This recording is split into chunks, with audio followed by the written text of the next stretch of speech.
I want the country we once had, which was the greatest country ever, where we put excellence and we put superior intellect above like sensitive racial politics. In this wild debate, Charlie Kirk takes on a student who tries to defend affirmative action and diversity quotas in things like medicine, engineering, and even car safety. But what starts as a question about inclusion quickly turns into a full-on smackdown of woke logic. Charlie Kirk breaks it all down. He questions if we're sacrificing excellence just to tick diversity boxes. And he goes deep on gender differences, race-based policies, and even happiness levels in modern society. So let's get into it. And yeah, you're going to want to stick around for the ending because Charlie Kirk doesn't hold back. Hi, Charlie. You are right. I will. 1 sec. Yes, ma'am. Yeah, I just have a question kind of based on affirmative action. Yeah. I'm a computer engineer here at UW-Madison. I'm about to graduate.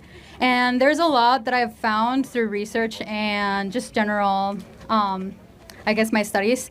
Not only does affirmative action help, minorities, people of color, but also women in general. And there's a lot of facets of engineering, the medical system, and other factors that, because of affirmative action, have helped. I'll just go into something. For example, let's say in the medical field, endometriosis, something like that has not been studied in women due to so little women being in the medical field. Also, for example, cars, the seatbelt is made specifically for the male body. They're only tested with male mannequins, so a lot of women are in risk of dying in car crashes at a higher rate. There's a lot of things that benefit from a diverse group of people, both in engineering and medical fields and education and other facets of the systems. And I was just wondering, without affirmative action, how do you think we can bring these people in to bring a variety of opinions? Yeah, no, views? Just have a meritocracy, right? So you have 3 white men around you. You can see 1, 2, 3. So if one supports affirmative, no, it's okay. If one supports affirmative action, right, it would mean that you would be okay turning to those 3 men and saying, I deserve the position more than you based on something that doesn't matter more than something that does matter. I feel like that's one facet of it that we're not also paying attention to, is that people that are graduating from the same schools. They're graduating with the same degrees. With lower test scores, though. Much lower. Every study of affirmative action, for example, the Harvard case showed that it was nearly 40% lower test scores for people of color versus their white male counterparts and Asian counterparts. And so how at can some point, is that why would that happen? Do you think why? it's yeah? Why? What causes that? Do you think it's just because people of color are more stupid? No, of course not. Right. I mean, people of color come from lower socioeconomic backgrounds that don't prioritize education as much. So how do we fix those socioeconomic statuses? Right, that's an interesting point. Not should we try to penalize white males that are competent to go run our systems and our institutions. So those are 2 different things. Right. So what we're doing is our institutions are now becoming less excellent. Our country is not working like it used to because we basically told people that are very qualified and very competent that, sorry, we're not going to put a position for you here. For example, the U.S. Secret Service. Let me just give you one example, okay? We can all agree that protecting a president, whether it's Donald Trump or Kamala Harris, is super important, right? But now the Secret Service has said that we want to have 30% of all our agents be women, which, by the way, they have lower fitness criteria. So they have less pull-ups, less push-ups, slower mile time. That's something that's due to your hold on. Genetics. Exactly. Yeah, no, but this is affirmative action, right? And so therefore, there's fields I don't think that's a good. One second. I just don't think that's a good example because women will never be as strong as men, at least genetically. So that's an interesting question. So I think it should be something that's endologically based. Will women be as good at engineering as men, person for person? Not necessarily, but... Okay, well then, how is that different than the Secret Service example? Well, the problem is that... Because the male mind is wired different than the female mind. By the way, men will never be as good... Hold on, I'll prove it to you. Men will never be as good at counseling or psychology sessions as women. Men will never be good at nursing or elementary school education as women. We have certain giftings because our brain is wired a certain way. Women are far better gifted at micro topics, so individual connection, empathetic type conversations, healing people that past trauma and wound. Men are much better at macro topics, right? Okay, I get it. This part is going to trigger people. But listen to what Charlie Kirk is actually saying. He's not bashing women. He's pointing out biological and brain differences that science actually backs up. Men and women are good at different things. And Charlie Kirk's just saying, why are we pretending otherwise? trying to build a building, put a skyscraper up, trying to talk geopolitics. And I'll prove it to you. When you go and you see 5 women eating lunch, they're probably talking about micro topics, conversations they had, relationships, friendships. Men, they're talking about politics, sports, or the stock market. That's not necessarily Oh, true. yes. You guys all agree, right? I mean, there's a reason I'm these here.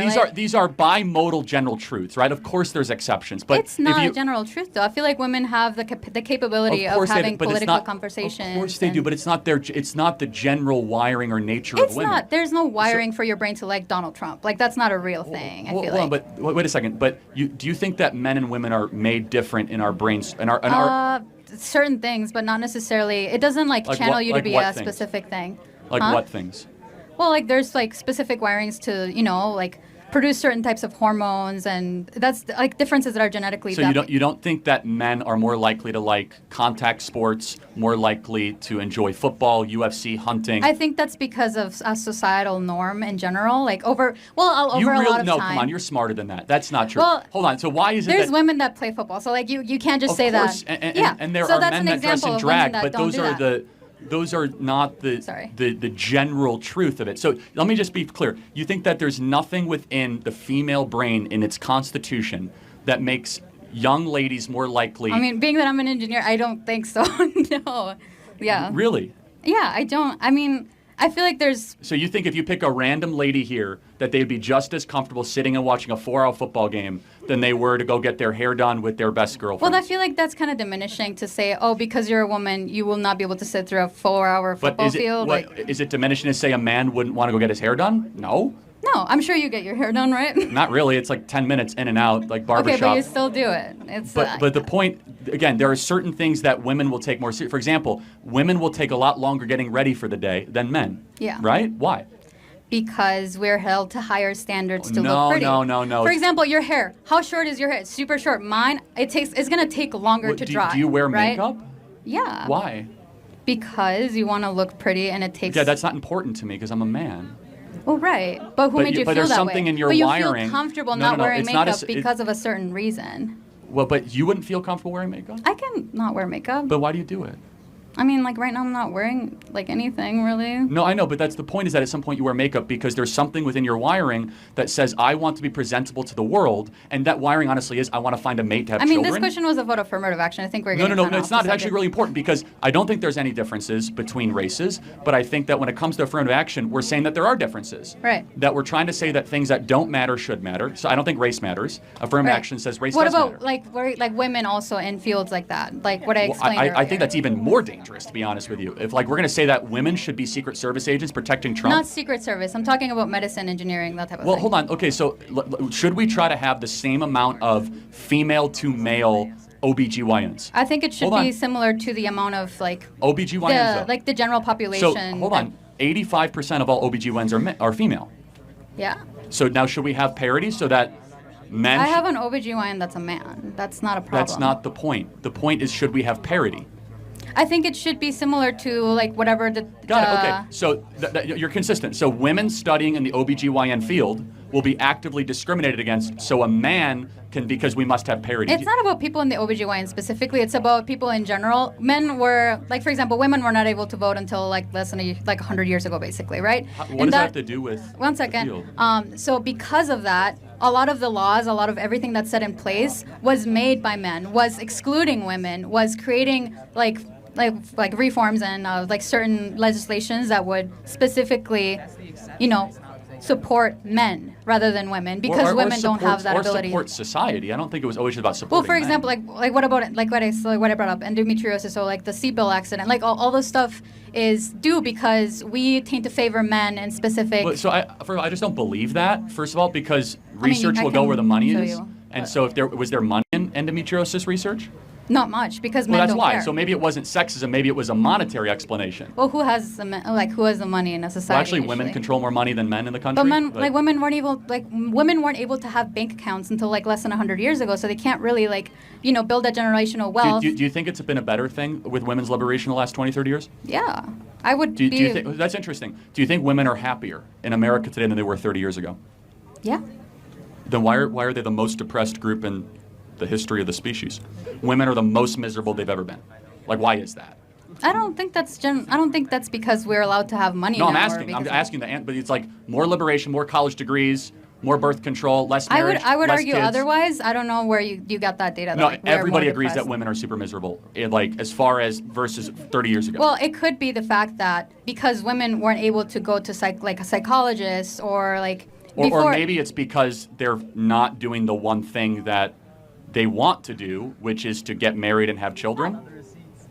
Yeah, she's saying that. No, it's actually opposite. It's saying that women actually.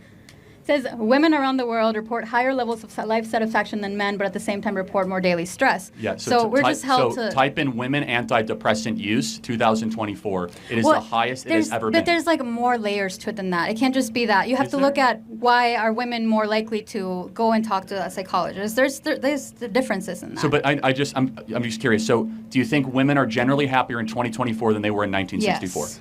Okay, thank you very much. But I just had the question of how would you want to fix that? Just there's no problem to fix. Pure meritocracy. No, I'm just saying like how do you bring people with diverse opinions? Oh yeah, I mean like I don't care that much about. I care about excellence. So like women, like you used to be I studying don't into care stuff about like putting women in endometriosis STEM. and I stuff care about like that. being a strong. No, I'm talking about like being able to like look into those type of things, like endometriosis, like all this stuff. How do we make that safer for other people without bringing people that care about it? Not that important to me. I want the country we once had, which was the greatest country ever, where we put excellence and we put superior intellect above like sensitive racial politics. That right there is the climax of the entire exchange.